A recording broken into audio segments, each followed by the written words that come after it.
ছাদে আমার এই ছোট খামারে সবচাইতে বড় মোরগটা যে ছিল ব্রিডার, ওইটা আমার ছোট বোনকে দেওয়ার পরে এই সাদা মোরগটাকে আনছি। মানে এটা আগেই ছিল, বাট এই মোরগটা ওই বড় ব্রিডার মোরগটাকে অনেক ভয় পাইতো, যেহেতু অনেক ঠোকরাঠুকরি করতো, তাই এটা বাইরে রাখতাম, এটা নিচে চলে যাইতো। তো যেহেতু ওই মোরগটা দিয়ে দিছি, এখন এটাকে আমি এখানেই রাখছি। আর হচ্ছে আজকে মুরগিগুলারে খাবার একটু কম দিছি, কারণ হচ্ছে ওরা খাবার বেশি হইলে প্রচুর পরিমাণে অপচয় করে। তো আমি সকালে খাবার অনেক কম দিছি, যার কারণে ওরা হচ্ছে সব ধান যেখানে সেখানে পড়েছিল ওগুলো সব খেয়ে ফেলছে।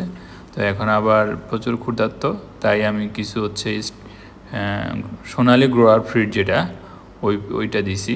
আর ওরা হচ্ছে মানে অনেক খাইতেছে আজকে। আমার আগে যে ব্রিডার মোরগটা ছিল ওইটার একটা ভালো দিক ছিল, ওটা ছোট মুরগিগুলোরে ঠোকরাইতো না। কিন্তু এখন যে দুইটা মোরগ আছে এগুলো হচ্ছে প্রচুর ছোটগুলারে ঠোকরায়। এই যে সাদা গলা ছিল এটা এখন কুচে বসে আছে। এই মুরগিটা আমার অনেক ভালো মুরগি, এটা ভালো জাতেরও, এটার বাচ্চাগুলো অনেক ভালো হৃষ্টপুষ্ট হয়। এই যে ডিমটা নতুন একটা মুরগি পারছে, বোঝা যাচ্ছে যে রক্তের দাগ আছে।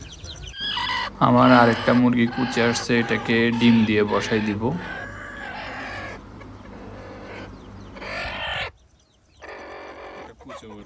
প্রতিনিয়তই বাচ্চা ফুটতেছে, আবার কুচে বসাচ্ছি। এভাবেই আমার খামারটা আস্তে আস্তে বড় করতেছি, দেখা যাক কত দূর পর্যন্ত এগিয়ে যেতে পারি।